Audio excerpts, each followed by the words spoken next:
परमेश्वर के पवित्र वचन से हम पढ़ते हैं व्यवस्था विवरण और उसका 1 अध्याय और 6 वचन से हम पढ़ेंगे 8 तक। हमारे परमेश्वर यहोवा ने होरेब के पास हमसे कहा था, तुम लोगों को इस पहाड़ के पास रहते हुए बहुत दिन हो गए हैं, इसलिए अब यहाँ से कूच करो और एमोरियों के पहाड़ी देश की और क्या अराबा में, क्या पहाड़ों में, क्या नीचे के देश में, क्या दक्षिण देश में, क्या समुद्र के किनारे जितने लोग एमोरियों के पास रहते हैं उनके देश को अर्थात लबानोन पर्वत तक और परात नामक महानद तक रहने वाले कनानियों के देश को भी चले जाओ। सुनो, मैं उस देश को तुम्हारे सामने किए देता हूँ जिस देश के विषय यहोवा ने अब्राहम, इसहाक और याकूब तुम्हारे पितरों के से शपथ खाकर कहा था कि मैं इसे तुमको और तुम्हारे बाद तुम्हारे वंश को दूंगा, उसको अब जाकर अपने अधिकार में कर लो। आमीन। प्रभु आप इस पवित्र वचन को हमें सिखाएं। पवित्र आत्मा हमारे टीचर, अध्यापक, बच्चे की नाई इसको समझ सकें, ग्रहण कर सकें। प्रभु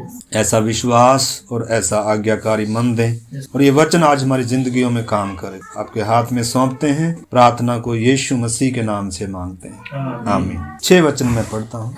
हमारे परमेश्वर यहोवा ने होरेब के पास हमसे कहा था, तुम लोगों को इस पहाड़ के पास रहते हुए बहुत दिन हो गए हैं, इसलिए अब यहाँ से कूच करो और उस देश को जिसकी मैंने प्रतिज्ञा की है उसको अपने अधिकार में ले लो। अभी हम गीत गा रहे थे, फिरौन का अब मैं गुलाम नहीं, परम सैयोन में अब मैं पराया नहीं हूँ। तो पीछे जब मुड़कर देखते हैं और आगे जब हम देखते हैं तो कितना धन्य सौभाग्य है वास्तव में परमेश्वर के लोगों का। गीत गा रहे थे, मेरे दुख और श्राप सब क्या हो चुके हैं, खत्म, नाश करने वाला क्या हो गया, हट गया। मतलब दुनिया के ऊपर जब ये चीजें राज्य कर रही हैं, आज भी सारा संसार वचन कहता है किसी के वश में है, दंड की आज्ञा हो चुकी है, लेकिन परमेश्वर ने हमें पाप की दास्तां से, शैतान के कब्जे से, अंधकार के वश से छुड़ाकर क्या कर लिया, हमें एक भविष्य में सुंदर आशा दी है। उसने हमें जाएंगे उत्तम एक देश में जरूर। अभी हम गीत गा रहे थे। तो मेरे प्यारे भाई बहनों, इधर इजराइल को भी परमेश्वर ने उत्तम देश में लेकर जा रहा था। हमें परमेश्वर ने इस धरती से जरूर चुना है, लेकिन कोई धरती का देश हमारा मिरास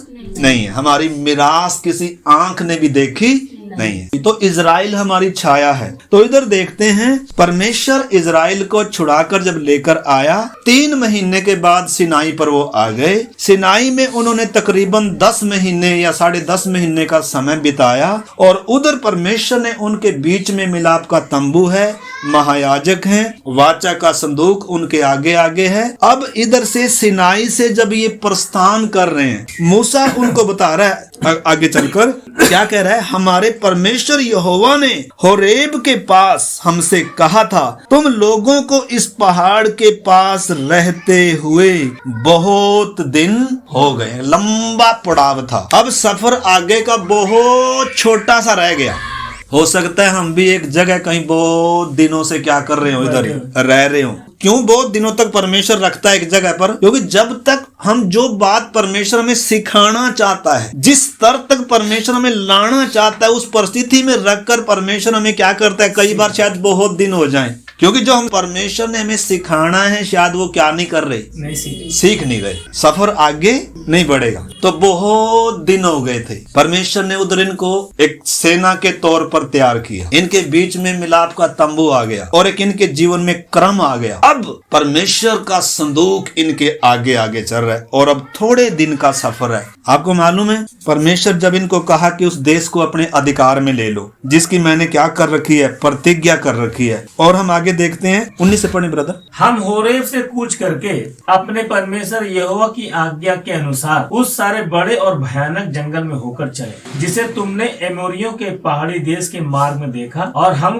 कादेश बरने तक आए। वहाँ मैंने तुमसे कहा, तुम एमोरियों के पहाड़ी देश तक आ गए हो जिसको हमारा परमेश्वर यहोवा हमें देता है। देखो, उस देश को तुम्हारा परमेश्वर यहोवा तुम्हारे सामने किए देता है, इसलिए अपने पितरों के परमेश्वर यहोवा के वचन के अनुसार उस पर चढ़ो और उसे अपने अधिकार में ले लो, ना तो तुम डरो और ना तुम्हारा मन कच्चा हो। आमीन। तो देखना, परमेश्वर की इच्छा आपने समझना। परमेश्वर ने इनको मतलब इस योग्य बना दिया कि ये उस देश को क्या कर सकते हैं, जाकर अधिकार में ले सकते हैं। और परमेश्वर क्या करे, मैं तुम्हारे आगे आगे हूं। परमेश्वर ने मतलब इनको क्या किया, तैयार कर दिया, इस योग्य बना दिया। कनान देश क्या है हमारे लिए, उनके लिए धरती का देश था। धरती में दूध और मधु की धारा का देश था, उत्तम देश था। कनान इजराइल देश जो है बहुत बड़ा था, आज तो छोटा सा टुकड़ा है। एक दिन आ रहा है प्रभु यीशु मसीह जब आएगा और पूरा राज्य जहां जहां नाप कर परमेश्वर ने डोरी डालकर अब्राहम को दिया था, सब वो दिया जाएगा। और यीशु मसीह 1000 साल का राज्य इसी धरती पर क्या करेगा, के स्थापित करेगा। दाऊद के सिंहासन पर आकर बैठेगा और उसकी दुल्हन,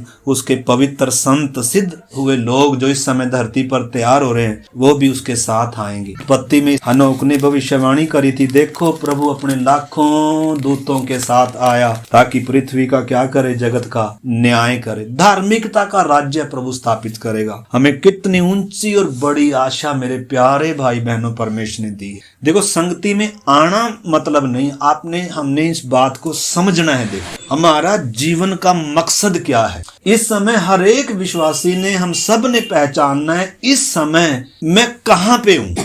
मरने के बाद एक कनान है, लेकिन धरती पर हमारे लिए कनान क्या है, मतलब वो स्वर्गीय राज्य का वारिस बनना, पवित्र आत्मा के आनंद में भरपूरी का जीवन जीना, फलों से भरा हुआ जीवन। इस समय हमने समझना मेरा पड़ाव कहाँ पे। क्या अभी भी हम में से कुछ लोग फिरौन के गुलाम है। देखो फिरौन ने सारी दुनिया को क्या करके रखा, उस समय फिरौन इजराइल को गुलाम करके रखा था। आज फिरौन कौन है, संसार का ईश्वर, और सारे संसार को क्या करके रखा हुआ है, अपने वश में। ये पहला यूहन्ना 5:19 पढ़कर देख लो, दूसरा कुरिन्थियों 4:4 पढ़कर देख लो। बुद्धि को, आंखों को भी क्या करके रखा हुआ है, अंधा कर रखा हुआ है। पाप ने इंसान को अपना गुलाम बनाकर रखा है। शैतान ने मतलब ऐसा कर दिया इंसान को कि इसको होश भी नहीं है, इसको मालूम भी नहीं है। अगर परमेश्वर का ये सत्य वचन इसके पास ना जाए, तेजो में सुसमाचार का प्रकाश अगर इसकी बुद्धि पर ना चमके, तो इसको तो पता ही तब चलेगा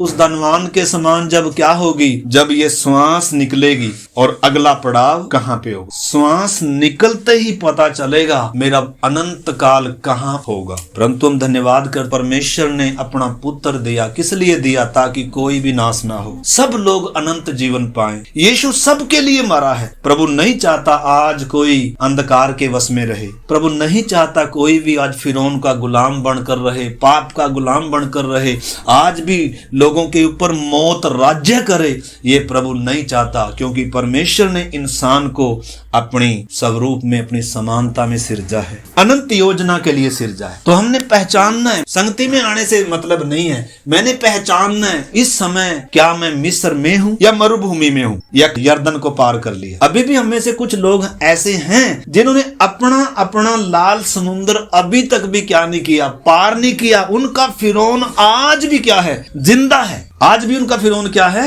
जिंदा है। वो ये जो गीत अभी हम गा रहे थे, फिरौन का अब मैं गुलाम नहीं हूँ, हमने समझना है क्या मैं ये गीत गा सकता हूँ। प्रभु ने कहा जगत की ज्योति मैं हूँ, जो मेरे पीछे चलेगा वो कभी भी धोखे में, अज्ञानता में, अंधेरे में कभी नहीं चलेगा, बल्कि जीवन की क्या पाएगा।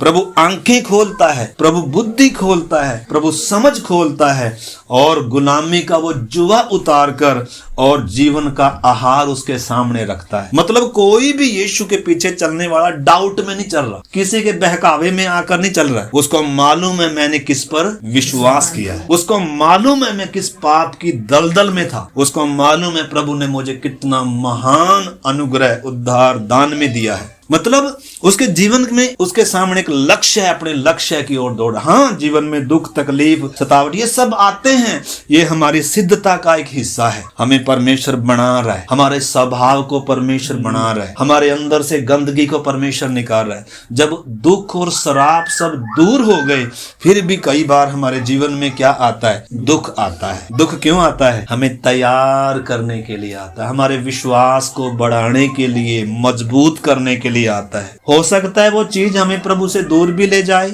और वही चीज हमें प्रभु के करीब भी ले आए। ये हमारे ऊपर निर्भर करता है। दुख हमें प्रभु से दूर भी ले जा सकता है, निराश होकर क्या कर दे, लौट जाए। यो प्रभु हमें कहाँ ले आया, प्रभु तेरे पीछे आकर तो हमें कुछ मिला ही, नुकसान हो गया। आपने समझना। तो इस समय आपका और मेरा पड़ाव कहाँ पे है? अभी भी अगर कोई फिरौन का गुलाम है तो इन्हीं दिनों क्या करें, आप भी छुटकारा पालें, आप भी अपनी दौड़ जल्दी से पूरा कर लें, प्रभु आ रहा है। अगर मरुभूमि में है तो जो प्रभु सिखाना चाहता है वो उसको हमने सीखना है, नहीं तो बार बार फिर क्या होगा, प्रभु उधर से आगे लेकर नहीं जाए। अगर पहली क्लास में बच्चा 2-3 बार अगर फेल होता जा रहा है तो मास्टर दूसरी क्लास में करेगा? कुछ बच्चे क्या होते हैं, पहली क्लास भी फेल करी, फिर दूसरा साल भी उसी में बिताया, तीसरा साल भी उसी में बिताया। यानी कि जो सिखाना चाह रहे हैं टीचर, जो उसको समझाना चाह रहे हैं माँ बाप, उसका ध्यान किस में है, खेलने में है, बातों में, काम। मतलब हमने समझना दे, कोई भी मतलब धोखे में नहीं चलता। प्रभु के पीछे सबकी प्रभु आंखें खोलता है, अपने आप पे मिलाता है सबको। जब तक एक व्यक्ति मूसा के बारे में जैसे लिखा है, उड़ाऊ पुत्र के बारे में जैसे लिखा है जब मूसा सियाना हुआ तब उसने अपने जीवन के बहुमूल्य फैसले लिए, चाहे नुकसान हो, चाहे घाटा हो, चाहे कोई नाराज हो, मैंने क्या करना, अपने जीवन का बहुमूल्य निर्णय लेना है। वो ये नहीं देखेगा मेरे जीवन में क्या आगे दुख आएगा, समस्या आएगी, ना ना ना। वो व्यक्ति फिर ये नहीं देखता मेरे आगे क्या होगा। तो इस करके तो इधर लिखा है, परमेश्वर कह रहा है कि तुम्हें इस पहाड़ के पास रहते हुए बहुत दिन हो गए। हालांकि मैं बहुत कुछ जल्दी सिखाना चाह रहा था तुमको, लेकिन तुमने क्या कर दिया, देर कर दिया, बहुत दिन हो गए। परमेश्वर कभी भी, हाँ परमेश्वर कुछ काम मतलब जिसको हम सोचते हैं ना ये जल्दी हो जाए, शायद परमेश्वर उसे क्या कर रहा हो, धीरे धीरे कर रहा। और जिससे हम चाहते हैं परमेश्वर धीरे धीरे करे, उसे शायद परमेश्वर क्या करे, जल्दी करे। आज मैं और आप अगर कहीं रुके हुए हैं, कब तक रुके रहेंगे? परमेश्वर क्या कह रहा है, आगे कूच करो और उस राज्य को अपने अधिकार में। आपको मालूम है परमेश्वर के राज्य को देखना एक अनुभव होता है, उसमें प्रवेश करना दूसरा अनुभव होता है, और उसका अधिकारी बनना, उसको अपने वश में ले लेना अलग अनुभव होता है। जब एक व्यक्ति नया जन्म पाता है तो उसने क्या कर लिया, स्वर्ग के राज्य को देख लिया। आत्मा में जब भरपूर हो गया तो परमेश्वर के राज्य में प्रवेश कर लिया। लेकिन शरीर के कामों पर जो जय पाता है, लिखे शरीर के काम तो प्रगट है, काम, क्रोध, लोभ, मोह, अहंकार, चुगली, ये सब लिखा है। इनके काम करने वाले कोई भी स्वर्ग के राज्य के वारिस नहीं। तो इन चीजों पर क्या पाना है, जय पाना। स्वर्ग में तो जाएंगे, उस राज्य उत्तम देश में पहुंचेंगे, लेकिन धरती पर भी परमेश्वर चाहता है उस राज्य के हम क्या बने, अधिकारी बने, तो हम आगे बढ़ेंगे। अब इनके सामने सिर्फ क्या था, कुछ दिनों का सफर था। परमेश्वर ने इनको सक्षम कर दिया कि ये आसानी से क्या कर सकते हैं, उस राज्य को या उस देश को अपने वश में कर सकते हैं। गिनती की किताब में हम आए थे जहाँ सिनाई से परमेश्वर के लोग आगे प्रस्थान कर रहे हैं कनान देश को अपने कब्जे में लेने के लिए। परमेश्वर ने इनको आज्ञा दिया कि उसको अपने वश में कर लो। 1:21 तक हमने पढ़ा ना तुम डरो और ना तुम्हारा मन कच्चा हो, और उस देश को अपने वश में परमेश्वर ने उनको एक सेना के तौर पर तैयार कर दिया। कुछ ही दिनों में सिनाई से जब ये चले हैं ना, एक सेना के तौर पर चल रहे हैं। वाचा का संदूक याजकों के कंधे पर है, क्योंकि यर्दन पार करने के लिए अब मूसा की लाठी नहीं है। पहले मूसा ने लाठी उठाई, समुन्द्र 2 भाग हो गया, लेकिन अभी भी रास्ते में एक नदी है, उसको पार करके जाना है। और उसको पार कर इन्होंने कैसे किया था हम वो आने वाले दिनों में देखेंगे।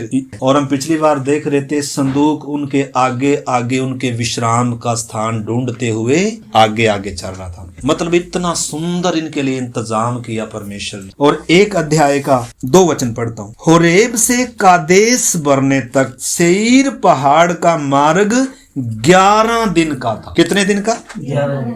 सिनाई पहाड़ से कादेश बर्निया का सफर 11 दिनों का मात्र था। कादेश बरने से भी और 1-2 पड़ाव आगे थे, परंतु कादेश बरने कनान देश की सीमा पर था। मिस्र से छुटकारा देकर परमेश्वर इनको कुछ सिखाते हुए, मन्ना खिलाते हुए, चट्टान से पानी पिलाते हुए, वाचा वायदे करता हुआ आगे आगे परमेश्वर इनके चल रहे हैं। और परमेश्वर कह रहे इस देश को अपने वश में कर लो। कितने दिन का सफर था? 11 दिन का मात्र सफर। परमेश्वर ने कभी भी नहीं चाहा कि इजराइल लंबा सफर किधर बिताए, मरुभूमि। हमें भी परमेश्वर कभी नहीं चाहता कि हम किधर घूमते रहे? मरुभूमि में घूमते रहे। मरुभूमि किसको दर्शाता है? मतलब हम अपने उसमें जी रहे, अपने आपे में जी रहे, अपने लिए जी रहे। मरुभूमि में कब तक भटकते रहेंगे? जब तक हम अपने लिए चिंता करेंगे, अपने लिए जब तक हम जिएंगे। हमारे अंदर से अपना आपा क्या नहीं होगा? निकलेगा नहीं। हमारे अंदर स्वर्ग का राज्य है, पवित्र आत्मा की भरपूरी आना है, तो हमारे अंदर से क्या निकलना है? अपना आपा निकलना। पहले प्रभु ने पाप निकाला, शैतान निकाला, बैरी को निकाला, लेकिन बैरी स्वभाव बिगाड़ कर गया, हमारी कुछ आदतें बिगाड़ कर गया। इनको भी क्या होना है? इनको भी निकलना। जब तक ये निकलेंगे नहीं, उस राज्य के अधिकारी नहीं हो सकते। तो इस करके परमेश्वर इनको मरुभूमि में लाकर सिखा रहा था। इनको कितना खाना है, कब खाना है, वो भी सिखा रहा था। परमेश्वर क्या करता है? छोटी छोटी बात को भी क्या करता है? उठना बैठना भी सिखा रहा है, लेटना भी सिखा रहा है। अब मरुभूमि का सफर पढ़ कर देखना, मन्ना कब बटोरना है, कितना बटोरना है, कैसे खाना है, क्रम में लेकर आया परमेश्वर। क्योंकि हमारा परमेश्वर क्रम का परमेश्वर है। अगर हम जल्दी क्रम में आ जाएंगे तो जल्दी हम उस राज्य के वारिस बन जाएंगे। लेकिन अगर जल्दी क्रम में नहीं आएंगे, अभी भी हम उतना ही सोएंगे, अभी भी हम उतना ही कमाएंगे, तो फिर क्या नहीं होंगे? फिर मरुभूमि में क्या करते रहेंगे? मरुभूमि में शायद बुढ़े हो जाए। परमेश्वर इजराइल को धरती के देश अगर देना है तो उनके लिए परमेश्वर ने उनको बदल कर लेकर जाएगा, अनुशासित कर कर लेकर जाएगा। क्योंकि तुम जगत की रोशनी हो, तुम अब गुलाम नहीं हो फिरौन के। मैं तुम्हें उत्तम देश में लेकर जा रहा हूँ, मैं तुम्हारे मध्य में वास करूंगा, तुम पवित्र प्रजा, तुम याजकों का समाज और मेरा निज धन होंगे। कितने वायदे और प्रतिज्ञा परमेश्वर ने किया था और इजराइल को उसी रास्ते पर परमेश्वर लेकर जा रहा था। 11 दिन का सफर था। परमेश्वर ने इनको कहा तुम्हारा मन कच्चा ना हो, मैं तुम्हारे साथ हूँ। जिसने फिरौन को लाल समुद्र में डुबाया, जिसने स्वर्ग खोलकर मन्ना खिलाया, जिसने चट्टान फाड़ कर जल बहाया, जिसने मारा को मीठा कर दिया, जिसने तुम्हारा अब तक पूरा क्या किया है। अगर पीछे मुड़कर देखे, इसलिए परमेश्वर बार बार कह रहा है पीछे मुड़कर देखो मैंने क्या किया है, तो आनंद के साथ चल सकते हैं। परमेश्वर ने ऐसा मार्ग दिया है। कई बार हमें मार्ग कैसे ही दिखता है, इजराइलियों को क्या ही दिखता था, अरे कहाँ ले आया, अरे अभी क्या नहीं है। हमें भी कई बार क्या दिखता है? समस्या दिखती है। इजराइली जब समस्या आती थी, दुख तकलीफ आता था, थोड़ा सा कुछ आता था, परमेश्वर सिखाने के लिए या परमेश्वर अपने आप को और अधिक उनके ऊपर कड़वा क्यों आया था वास्तव में? ताकि इनको मिठे का स्वाद चखाऊं, मिठे का क्या पता चले इनको, और इनको मैं बताऊं कि तुम्हारा चंगा करने वाला परमेश्वर मैं हूं। तो कोई भी दुख परमेश्वर वैसे ही आने नहीं देता है। उस दुख के पीछे आशीष होती है, उस कष्ट के पीछे परमेश्वर हमें एक रूप दे रहा है, हमें संवार रहा है। हमारा एक अनंत काल है मेरे प्यारे भाई बहनों। हम संसार के लोगों के समान नहीं है। संसार में से परमेश्वर ने हमें अलग कर लिया। हमें परमेश्वर को बनाने देना है, पवित्र आत्मा को हमारे जीवन में हमें काम करने देना है। हम बहुत बार गुस्सा छोड़ते नहीं है, बहुत बार हम अपनी जिद छोड़ते नहीं है, बहुत बार हम अपनी आदतों को क्या नहीं करते हैं? छोड़ते नहीं है। परमेश्वर को फिर देखो अगर बदल के लेकर जाना है तो क्या करना पड़ेगा? अगर परमेश्वर ने हमें बदल, देखो उधर तो कौन ही जाएगा। अभी हम गीत गा रहे थे ना, प्रभु को देखेंगे आनंद से भर जाएंगे, उसी के समान होंगे, वो ही हमारा जो उसके समान होंगे। तो उसके समान होने के लिए परमेश्वर ने हमें कहाँ रखा है? धरती पर रखा है। हमें दुखों मुसीबतों से बचाकर परमेश्वर की योजना नहीं है। हमें धरती पर आशीष देकर, बरकतें देकर, दुख तकलीफ से, शैतान से छुड़ाकर बचाकर रखना परमेश्वर की योजना। परंतु इन सब तकलीफों के सामने रखकर और इनका भय हमारे अंदर से निकालकर और हमारे अंदर एक ईश्वरीय स्वभाव लाकर परमेश्वर हमें उधर लेकर जाने। अब हमारे ऊपर निर्भर करता है, हम उधर ही चक्कर काटते रहेंगे। बपतिस्मा लिए 10 साल हो गया लेकिन अभी भी बदले नहीं। तो मैं कितना बदला हूँ, मेरा स्वभाव कितना बदला है। क्या सताने वालों के लिए मैं प्रार्थना कर पाता हूँ? सताने वालों को प्रेम कर पाता हूँ, क्षमा कर पाता हूँ? यीशु ने कैसे किया? हमें यीशु के समान होना है, हमें उस राज्य का वारिस बनना है। पवित्र आत्मा के आनंद से हर समय भरा हुआ, आनंद से तो सामर्थ से हर समय भरा हुआ वो पवित्र अमव है, मतलब स्वर्गीय राज्य के वारिस होना। उद्धार पा लेना काफी नहीं है, उद्धार के काम को पूरा करना है। इसलिए वचन में लिखा, डरते और कांपते हुए अपने अपने उद्धार के काम को क्या करो? इजरायलियों ने छुटकारा तो पाया, उद्धार तो पाया, लेकिन बहुत सारे और वो यर्दन के इसी पार क्या हो गए? इसी पार रह गए। हमारे लिए छाया है। मेरे प्यारे भाई बहन, हमने देखो बातों को अच्छे से समझना है। मेरा पड़ाव इस समय कहाँ है? परमेश्वर नहीं चाहता कि हम एक क्लास को 3 साल या 2 साल हम समय गवाते रहे। परमेश्वर चाहता हम जल्दी से क्या हो जाए। तो पिछला साल हमारा कैसा बीता? क्या जो काम मैं पिछले साल भी करता था इस साल भी करूंगा? जो गलतियां मैं पिछले साल करता था वो इस साल भी करूंगा? हमने अपने जीवन को क्या करना है? जांचना है। नहीं तो फिर हम उधर ही क्या करते रहेंगे?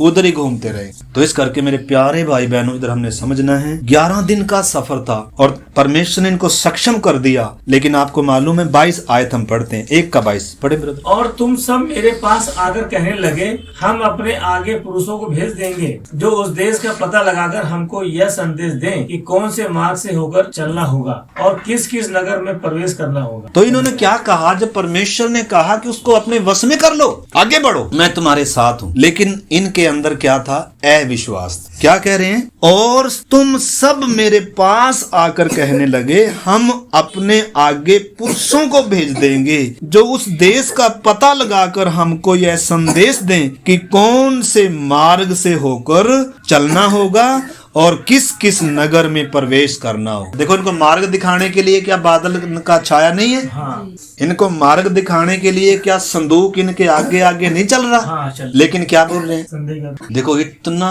काम परमेश्वर ने, बहुत बार परमेश्वर हमारे जीवन में भी इतना काम करता है, लेकिन हम अगले ही पल क्या हो जाते हैं? अविश्वासी हो जाते। अगले पल क्या हो जाते? प्रभु के दास आए, आशीष पाया, पूरा बेदारी आई, लेकिन अगले ही पल शायद क्या हो जाए? अगले ही दिन क्या हो जाए? आपको मालूम है जितना हमें प्रभु वचन सिखाता है उतना क्या भी आएगा। जितना बच्चा स्कूल में जाकर क्या कर रहा है? सीख रहा है। तिमाही में भी टेस्ट आता है, 6 महीनों में भी टेस्ट आता है, जितना वचन सीखेंगे फिर साल में क्या आता है? और हम क्या हो जाते हैं? हम पूरा साल पढ़ कर खूब मेहनत किया, लेकिन क्या हो जाते हैं? टेस्ट में फेल हो जाते हैं। प्रभु ने कहा जो जय पाएगा। तो हमने मेरे प्यारे भाई बहनों अपनी आदतों को छोड़ना है, अपनी उन बातों को छोड़ना है जो संसारिक हैं, जो शारीरिक। हमें मसीह के स्वभाव में, हमें दूसरों को क्षमा करने वाला और दूसरों से क्षमा मांगने वाला, हमें दूसरों से मेल मिलाप करने वाला। हमारा संसार दुश्मन बन जाए तो भी हम किसी के दुश्मन नहीं, क्योंकि अगर हम किसी के प्रति बैर रखते हैं, मन मोटाव रखते हैं, तो फिर कभी भी हम उस राज्य को हम अनुभव नहीं कर सकते, उस आनंद को, उस शांति को, उस प्रेम को। परमेश्वर का राज्य क्या इसमें लिखा है? गलातियों की पत्री 5 अध्याय 19 से 22 तक जब हम पढ़ते हैं, 21 तक, शरीर के काम तो प्रकट है, शरीर के काम तो प्रकट है, अर्थात व्यभिचार, गंदे काम,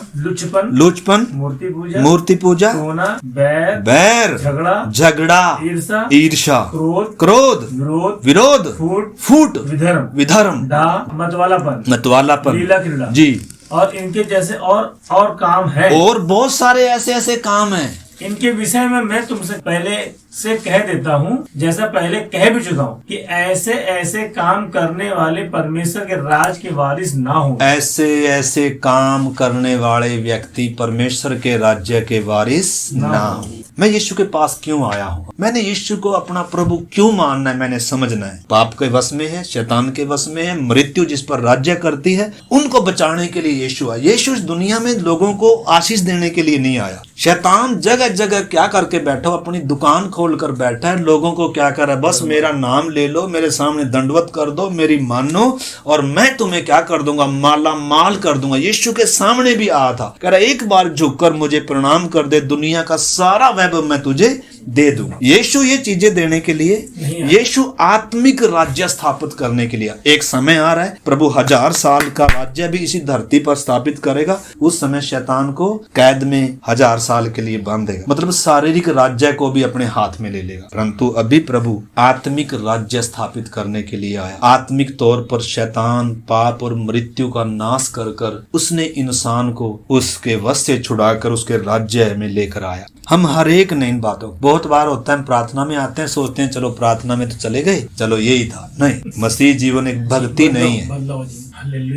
दुनिया देखो कितनी लोग इधर भक्ति के लिए आते हैं, पहाड़ों पर कितनी दूर दूर से आते हैं, भक्ति कर चले जाते, एक तसल्ली पाकर जाते हैं। मालूम नहीं, मैं भी उसी मार्ग में था, आप भी बहुत सारे उसी मार्ग में थे मेरे प्यारे भाई बहनों, लेकिन प्रभु ने हमें सचमुच में जीवन का रास्ता दिया, जीवन दिया और हमारी आंखें खोली है। तो इस करके ये भक्ति नहीं, ये मजबूरी भी नहीं है, बल्कि ये परमेश्वर के साथ एक रिश्ता है। मेरे अंदर उसने एक उद्धार का काम शुरू किया है, जिसको क्या करना है मैंने पूरा करना है। मैंने मसीह की डील डोलता तक बढ़ना है। कैसे गाली सुनकर गाली नहीं दिया, मसीह ने कैसे दुख उठाकर धमकी नहीं दिया, मसीह को कैसे नंगा किया गया तो भी उसने क्या नहीं किया, विरोध नहीं किया। आसान नहीं है हालांकि ये, लेकिन उनको कहा ना अधिकार में ले, इस योग्य बना दिया परमेश्वर। मतलब पवित्र आत्मा हमारे अंदर आकर वास कर रहा है, हम ये काम कर सकते। पवित्र आत्मा दिया है, उसकी भरपूरी पाना है। इस वचन से हमने बल पाना है, हमारे हाथ में है। हम मरुभूमि में घूमते रहेंगे या उस राज्य को अपने वश में कर, पवित्र आत्मा की मदद, इस वचन की मदद, इस वचन की खुराक खाना है। भीतर का मनुष्य तो बढ़ेगा, तभी हम बाहरी मनुष्य तो जय पाए। तो इस करके हमने इन बातों को समझना है। तो इन्होंने क्या कहा, इन्होंने कहा कि हम भेदियों को भी, आपको मालूम है आज भी इजराइल की खुफिया एजेंसी जो है मोसाद, इजराइल क्या करता है वास्तव में, किसी भी देश में क्या करता है, अपने भेदियों को भेजता है। यरीहो में भी उसने 2 भेदियों को भेजा था, रहाब वेश्या ने, जिनको क्या किया था परमेश्वर, मतलब इजराइल योजनाबद्ध तरीके से काम करता है। पहले शत्रु का क्या लेता है, पहले पूरा भेद लेता है, इसकी ताकत कितनी है, इसके गढ़ कितने हैं, मतलब इसके हथियार कैसे हैं, और तब फिर क्या करता है, पूरा भेद लेकर उस पर क्या करता है, हमला करता है। परंतु परमेश्वर ने कहा था तुम ऐसा नहीं करना, मुझ पर क्या रखना है, भरोसा रखना है, मैं तुम्हारे आगे आगे हूँ, मैं तुम्हें जय दूंगा। लेकिन इजराइल क्या कहने लगे, हम तो उस देश का पहले भेद लेंगे तब जाएंगे। तो 40 दिन तक ये क्या लेते रहे,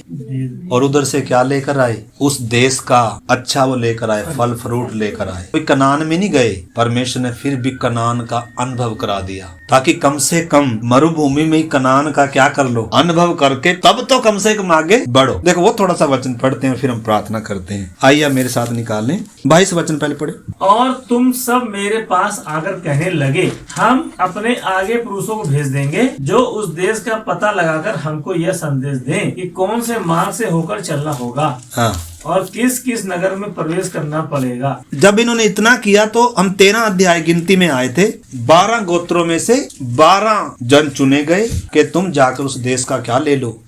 अगर तुम्हें इतना ही शक है मेरे ऊपर, इतना ही है विश्वास है, चलो आप क्या करो, भेद ले आओ। तो भेद लेने के लिए जब ये गए, 17 से पढ़ेंगे ब्रदर इसको। उनको कनान देश का भेद लेने को भेजते समय मूसा ने कहा, इधर से अर्थात दक्षिण देश होकर जाओ और पहाड़ी देश में जाकर उस देश को देख लो कि कैसा है, और उसमें बसे हुए लोगों को भी देखो कि वे बलवान है या निर्बल, थोड़े हैं या बहुत, और जिस देश में वे बसे हुए हैं वो कैसा है, अच्छा या बुरा, और वे कैसी कैसी बस्तियों में बसे हुए हैं, और तंबू में रहते हैं या गढ़ अथवा किलों, और वह देश कैसा है, उपजाऊ है या बंजर है, और उसमें वृक्ष है या नहीं, और तुम हियाव बांधे चलो और उस देश की उपज में से कुछ लेते भी आना। वह समय पहले पक्की दाखों का था, इसलिए वे चल दिए और सीन नामक जंगल से लेकर रहोब तक जो हमाद के मार्ग में है, सारे देश को देख भाल कर उसका भेद लिया। वे दक्षिण देश होकर चले और हेब्रोन तक गए। वहाँ अहिमन, सेसे और तलमे नामक अनाकवंशी रहते थे। हेब्रोन मिस्र के सोन से 7 वर्ष पहले बसाया गया। तब वे एस्कोल नामक नाले तक गए और वहाँ से एक डाली दाखों के गुच्छे समेत तोड़ ली, और 2 मनुष्य उसे एक लाठी पर लटकाए हुए उठा ले चले गए, और वे अनारों और अंजीरों में से भी कुछ कुछ ले आए। इजरायली वहाँ से दाखों का गुच्छा तोड़ ले आए थे। भजन संहिता 34 का 8 वचन पर उसमें लिखा, चख कर देखो परमेश्वर कैसा भला है। तो इनको कनान देश, कितना उत्तम देश है वो। तो उधर से जाकर उधर का कुछ फल फ्रूट लेकर आए। अंगूरों का गुच्छा कैसे लेकर आए, अंगूर इतने बड़े बड़े थे, लाठी में लटकाकर 2 मनुष्य उसको लेकर आ रहे। आज तो खैर उतना नहीं रहा, एक समय ऐसा था। इस कनान देश का फ्रूट, फसल, उधर की जमीन, आशीषमय जमीन, पूरी धरती पर एक उत्तम देश था। और इजरायली जब उधर गए 40 दिन तक भेद लेते रहे, उनका हर एक चीज देखी, उनके गढ़ कैसे हैं, उधर के लोग कैसे हैं, उधर की जमीन जायद बंजर है, उपजाऊ है, फल फ्रूट के सब कुछ देखा। और जब सब कुछ देखकर वापिस आ रहे हैं, अंजीर अंगूर लेकर आ रहे हैं, फल फ्रूट अनार वगैरह लेकर आ रहे हैं, कम से कम चख कर देखो। और 40 दिन के बाद वे उस देश का भेद लेकर लौट आए और पारान जंगल के कादेश नामक स्थान में मूसा और हारून और इजरायलियों की सारी मंडली के पास पहुँचे और उनको और सारी मंडली को संदेशा दिया और उस देश के फल उनको दिखाए। उन्होंने मूसा से यह कहकर वर्णन किया, जिस देश में हमको भेजा था उसमें हम गए, उसमें सचमुच दूध और मधु उसमें सचमुच दूध और मधु की धाराएं और बहती मधु की धाराएं बहती हैं। झूठ तो नहीं है, ना। सचमुच जिन्होंने चख लिया, देख लिया, लेकर आए आगे। और उसकी सारी उपज में से यही है, परंतु उस देश के निवासी बलवान हैं और उसके नगर गढ़वाले हैं और बहुत बड़े हैं। जब चख लिया, जब देख लिया, इनको क्या करना चाहिए था? विश्वास करना चाहिए था, विश्वास रखना चाहिए था। लेकिन इनमें से 12 लोगों में से 10 लोगों ने नेगेटिव बातें करी कि देश तो अच्छा है लेकिन उधर के लोग बहुत क्या हैं? बलवान। मतलब परमेश्वर की ताकत को अभी भी ये क्या समझ रहे हैं? छोटी समझ रहे हैं। और शत्रु की ताकत को ये क्या समझ रहे हैं? अभी भी। जैसे आज हम कितने करते हैं ऐसे। हमने चखने के बाद भी परमेश्वर की भलाइयां, परमेश्वर की करुणा, उसका प्रेम चखने के बाद भी आज हमारे अंदर मानवीय स्वभाव है, मतलब ऐसा। इसलिए प्रभु कह रहा है हमें मसीह के स्वभाव में बनना है। इस करके मेरे प्यारे भाई बहनों, इजरायली वो पीढ़ी कैसे यर्दन के पार नहीं जा पाए? चखने के बाद भी भलाइयां देखी लेकिन उन परमेश्वर पर भरोसा नहीं था। आज अब मेरे प्यारे भाई बहनों अपने जीवन को जांचें, हमारा स्वभाव कितना बदला। पवित्र आत्मा पाने के बाद पवित्र आत्मा दिया है, अपने दासों को दिया है, अपना पवित्र वचन दिया है। क्यों दिया है? मरुभूमि में घूमने के लिए थोड़ा दिया है। स्वर्गीय राज्य के क्या बने? वारिस बने। किन चीजों को बाहर निकालें अपने जीवन में से जो प्रभु के स्वभाव के विपरीत। इस करके आइए मेरे प्यारे भाई बहन हम अपने जीवनों को जांचें। मेरा पड़ाव इस समय कहाँ है? एक एक सप्ताह हमें आगे बढ़ना है, एक एक दिन हमें आगे बढ़ना है, हमें उधर ही घूमते हुए नहीं रहना। आइए हम अपने जीवन को जान। मैं एक जय के जीवन में चलने के लिए प्रभु जी मेरी मदद कर। पवित्र आत्मा इसलिए आया ताकि हमें जय का जीवन दे। हम देखें मेरे प्यारे भाई बहनों, कई साल भर से हम एक ही जगह पर तो अटके हुए नहीं है। जिन्होंने अभी तक मिस्र नहीं छोड़ा या जिन्होंने मिस्र छोड़ा है उनका पड़ाव कहाँ पर आप अटके हुए हैं? आगे क्यों नहीं बढ़ पा रहे मैं और आप? आइए हम अपने जीवन को जांचें, आइए उस रुकावट को पहचानें और अपने जीवन से उस अविश्वास को, उस रुकावट को, उस अनाज्ञाकारिता को, उस पाप की किसी इच्छा हो सकती है। आओ हम आरंभ की बातों को छोड़कर सिद्धता की ओर आगे बढ़े। आइए हम विश्वास के कर्ता और सिद्ध करने वाले यीशु की ओर ताकते हुए हर उस उलझाने वाले पाप को रोकने वाली दीवार को दूर कर आइए हम उस दौड़ में धीरज से दौड़। हमारी आदतें रुकावट हैं, संसारिक इच्छाएं रुकावट है हमें आगे बढ़ने में। आइए हम विश्वास को दूर करें, अनाज्ञाकारिता को दूर करें। मुझे भरपूरी का जीवन चाहिए प्रभु। आप इसलिए आए ताकि हम जीवन पाएं और बहुतायत का जीवन पाएं, थोड़ा जीवन नहीं प्रभु। मैं प्रभु इधर रुका हुआ नहीं रहूंगा, मैं इधर ही रुकी हुई नहीं रहूंगी प्रभु। मुझे आगे बढ़ना है। आपने जब मेरे लिए रास्ता खोल दिया, आपने जब मेरे लिए प्रभु अपनी आत्मा को दिया, अपने वचन को दिया है प्रभु, मैं बल पाकर आगे बढ़ूंगा। मैं रुकूंगा नहीं प्रभु। मैं हर उस रुकावट को अपने जीवन से दूर करूंगा प्रभु जी।